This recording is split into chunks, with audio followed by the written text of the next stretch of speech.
हा मला व्हिडिओ खास बनवावासा वाटला, कारण काही गोष्टी वयानुसार लक्षात राहत नाहीत म्हणून. हा व्हिडिओ खास अंकिता राऊत आत्ताची म्हणजे अंकिता चिंचकर, अंकिता दीपक चिंचकर, मनीषा चिंचकर यांची मुलगी.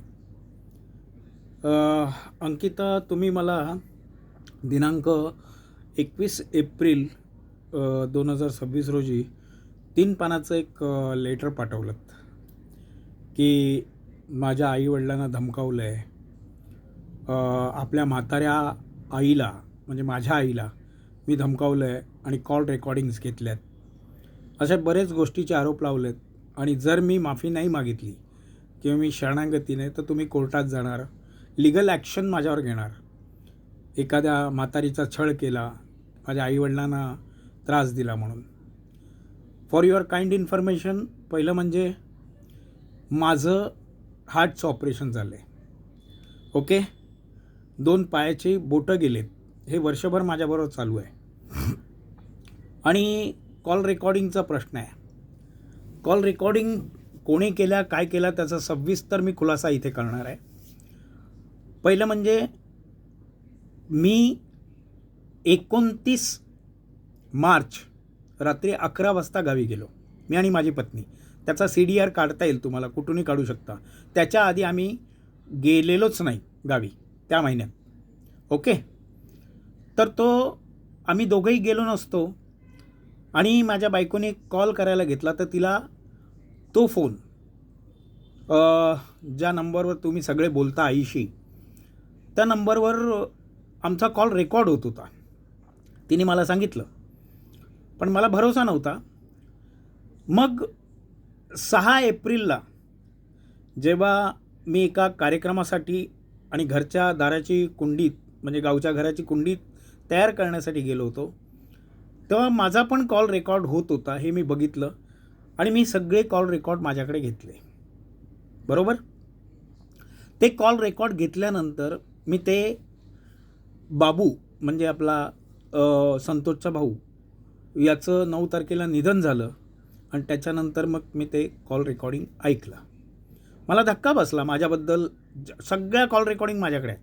कोण माझ्याबद्दल, माझ्या पाठून काय काय, माझ्या पत्नीबद्दल काय काय घाणेरडं बोललं, ते सगळं आहे. पण मी कोणाला सांगितलं नाही. मी समजपत्र पाठवलं होतं, कोणाला नोटीस पाठवली नव्हती. नोटीस हे स्वरूप होतं, कारण तुम्ही हरकते, तुझ्या आईनी मनीषा चिंचकरनी हरकते तशी केली होती. बरं ठीक आहे, तू माझ्यावर केस करणार आहेस तर तुला सांगतो. 4 तारखेला म्हणजे जूनच्या 4 तारखेला संतोष गावी होता. संतोषला यातलं काही माहिती नव्हतं. मीनू पण तिथे आला होता. आणि त्यानिमित्ताने मी आईला सगळं विचारलं की आई, मी तुला कधी धमकावलं?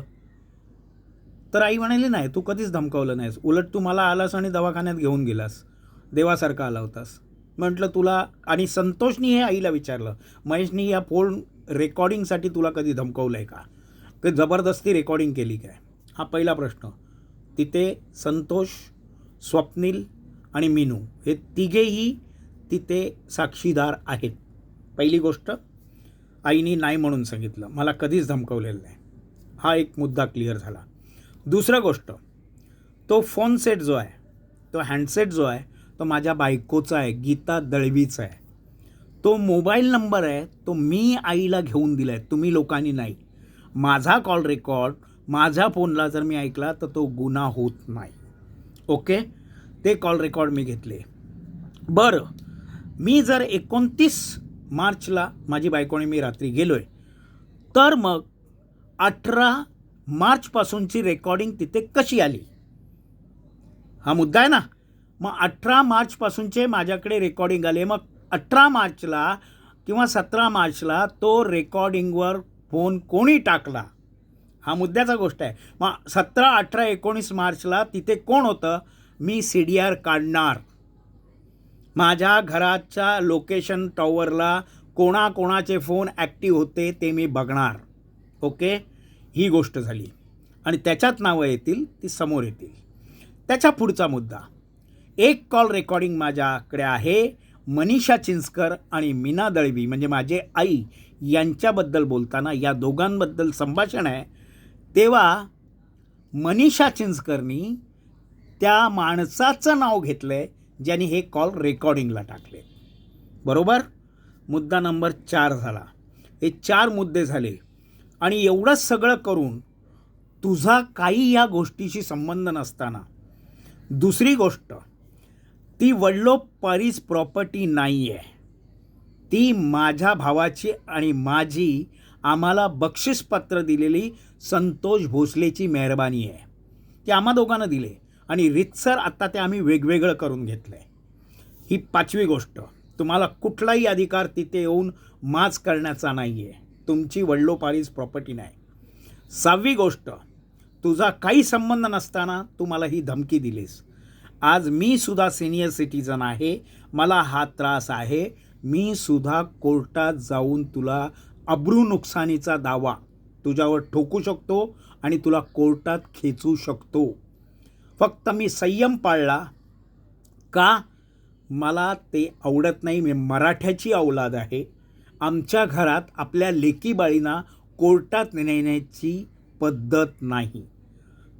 म्हणून आज हे कृत्य तू केलेस. पुन्हा तुला सांगतो, सगळे CDR जिथे तू बोलशील, ज्या ठिकाणी जेव्हा तू बोलशील तिथे आणून सगळ्या रेकॉर्डिंग तुला ऐकवेन. आणि जेव्हा एखाद्या स्त्री आणि पुरुषाबद्दल दुसरी माणसं जर वाईट बोलत असतील तर त्या माणसाला काय त्रास होतो ना, ते तू बघायला पाहिजेस. आम्ही 2 महिने कसे काढलेत नवरा बायकोने आम्हाला माहिती आहेत. याचा त्रास भविष्यातसुद्धा मला झाला तर मी ही रेकॉर्डिंग तर याला यूट्यूबला टाकणारच आहे, पण तुला कोर्टात खेचल्याशिवाय राहणार नाही. ह्या सगळ्या गोष्टीला अंकिता राऊत चिंचकर, मनीषा चिंचकर आणि दीपक चिंचकर हे जबाबदार असतील. आणि तुला सांगतो, मी हे अजूनही केलेलं नाही, पण याच्या पुढे जर अशा फालतू गोष्टींना तुम्ही जर मला सांगितलं ते करायला तर मी सोडणार नाही. आणि तिसरी गोष्ट, तुला काय वाटतं, कायदा तुलाच कळतो, तुझ्यापेक्षा 10 पट मला कळतो. तू मला व्हॉट्सॲपवर जे पाठवलेस लेटर ते माझ्याकडे आहे, कायमस्वरूपी राहणार. त्याचे स्क्रीनशॉटसुद्धा मी ठेवलेले आहेत. आणि तुला सांगतो की आता कोर्टाने असं जर कोणाला लेटर पाठवलं व्हॉट्सॲपवर तर ते मान्यग्राहित धरलं जातं. आणि ही धमकी आहे. तू एका सरळ माणसाला धमकी देतेस ज्याचा तुझा काही संबंध काडीचा नाही. पुन्हा एकदा सांगतो, जिथे आहात तिथे सुखाने राहा. महेश दळवी, गीता दळवी यांच्या नादाला लागू नका.